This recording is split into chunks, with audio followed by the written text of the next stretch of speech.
आज हम लोग trading and profit and loss account बनाएंगे।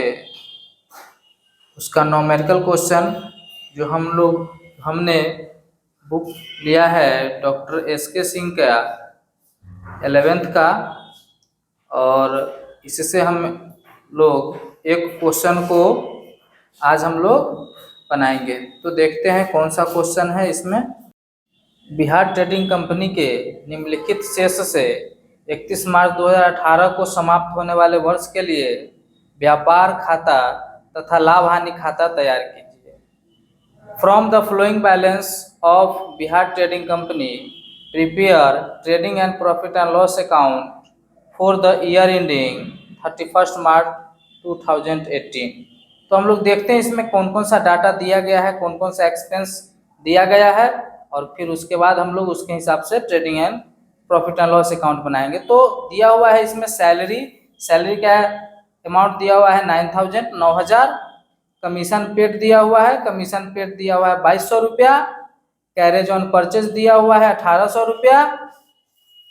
बैड डेप्ट दिया हुआ है 800 रुपया। जर्नल एक्सपेंस दिया हुआ है 4000। टैक्स एंड इंश्योरेंस दिया हुआ है 2000। वेजेस दिया हुआ है 1000। Opening stock 22,000। परचेज हमारा है 1,10,000। सेल दिया हुआ है 1,50,000। सेल्स रिटर्न दिया हुआ है 2,000 रुपया। डिस्काउंट दिया हुआ है 1,600 रुपया।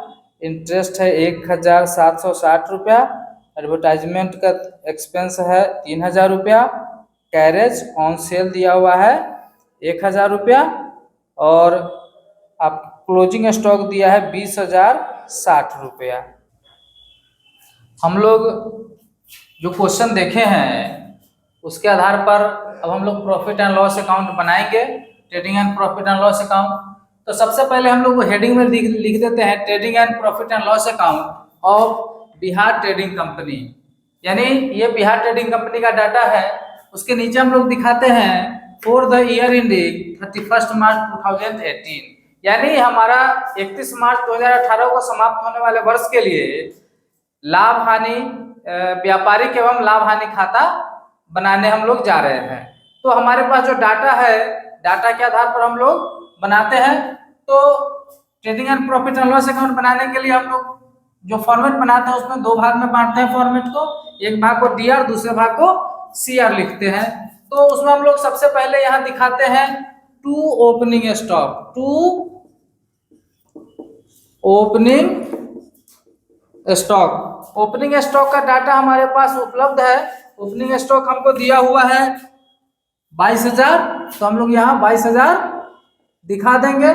उसके नीचे दिखा देते हैं to purchase, to purchase. Purchase का अमाउंट दिया हुआ है 1,10,000 रुपया। तो क्योंकि इसमें परचेज रिटर्न नहीं है तो हम लोग डायरेक्ट अमाउंट में ही दिखाएंगे 1,10,000 रुपया।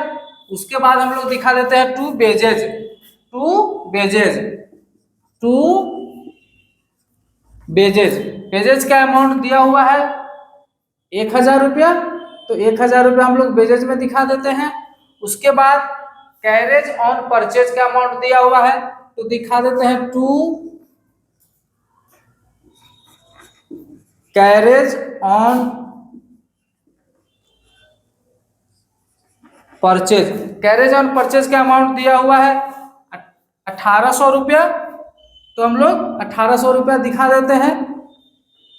इसके बाद हम लोग सीआर साइड में आते हैं।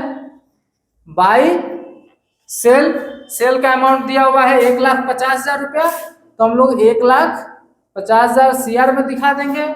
सेल्स रिटर्न है हमारे पास तो इसमें से लेस कर देंगे। सेल्स रिटर्न 2,000 है तो 2,000 इसमें से लेस कर देंगे। जो हमारा बचेगा 1,48,000 हम लोग यहाँ दिखा देंगे।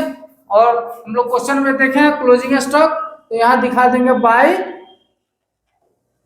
Closing stock. क्लोजिंग स्टॉक का अमाउंट दिया हुआ है 20,060, 20,060। तो अब हम लोग जो ट्रेडिंग अकाउंट में आइटम्स जाने वाला था हम लोगों ने दोनों साइड में दिखा दिया है। इसके बाद हम लोग निकालेंगे ग्रॉस प्रॉफिट। तो देखते हैं किस साइड अमाउंट ज्यादा है।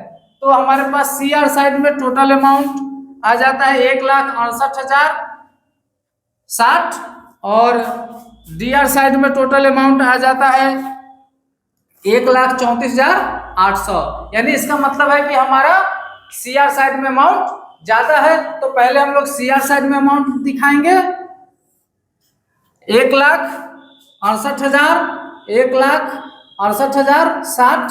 सेम अमाउंट हम लोग सीआर साइड में दिखाएंगे, डीआर साइड में दिखाएंगे 1,68,060। डीआर के टोटल अमाउंट को इसमें से लेस कर देंगे और जो हमारे पास बैलेंस बचेगा वो हमारे लिए हो जाएगा gross profit transfer to PL account. तो हम लोग देखते हैं इसमें से कितना बैलेंस बच रहा है। तो हमारा बैलेंस बच जा रहा है 33,260 रुपया। तो ये हमारे लिए ग्रॉस प्रॉफिट निकल गया 33,260। अब हम लोग इसको पीएल में ट्रांसफर करेंगे। तो यहां दिखा देते हैं by gross profit transfer from trading account. ये ट्रेडिंग अकाउंट से ट्रांसफर होकर के आया है। तो ये है हमारे पास 33,260। अब हम लोग पीएल का जो इनडायरेक्ट एक्सपेंस है उसको दिखाते हैं। तो इनडायरेक्ट एक्सपेंस में हमारे पास क्या क्या है। तो सबसे पहले हम लोग दिखाते हैं टू सैलरी। सैलरी का अमाउंट दिया हुआ है 9,000, तो 9,000 दिखा दिए। उसके बाद है कमीशन पेड टू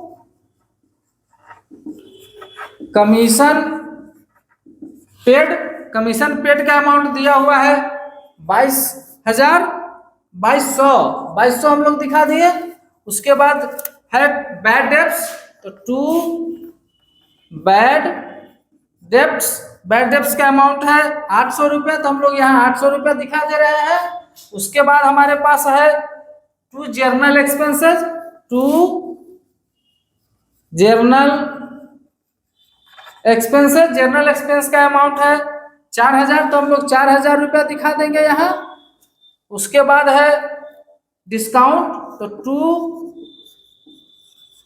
डिस्काउंट का अमाउंट है 1,600 रुपया, तो हम लोग 1,600 दिखा दिए 1,600।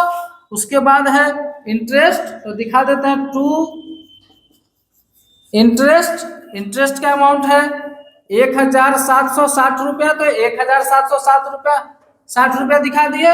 उसके बाद है एडवर्टाइजमेंट, तो दिखा देते हैं टू एडवर्टाइजमेंट का एक्सपेंस है 3,000, तो हम लोग 3,000 दिखा दिए। उसके बाद है कैरेज ऑन सेल। ये कैरेज ऑन सेल हम लोग पीएल में दिखाते हैं, कैरेज ऑन परचेज को हम लोग ट्रेडिंग में दिखाते हैं। तो to carriage on sale, to carriage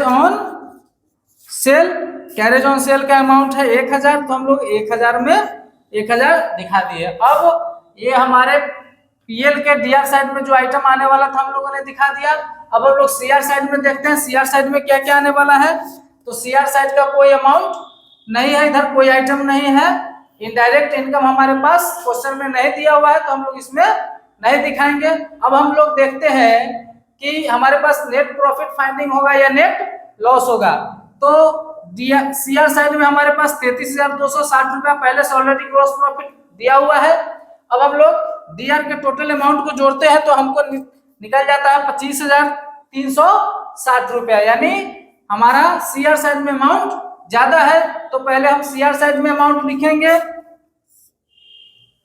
33,260। Same amount हम लोग डीआर साइड में दिखाएंगे 33,260 और डीआर के टोटल अमाउंट से घटा देंगे और जो घटा के हमारे पास बैलेंस बचेगा 7,900 रुपया।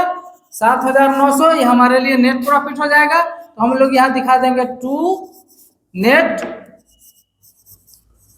Profit transfer to capital account. तो आज हम लोगों ने एक trading and profit and loss account का न्यूमेरिकल क्वेश्चन सॉल्व किए हैं और हम ये प्रयास किए हैं कि ये आप लोगों को बहुत इजीली समझ में आ गया होगा। और यदि हमारा ये वीडियो आपको अच्छा लगे तो इसको लाइक करिए, शेयर करिए और सब्सक्राइब करें।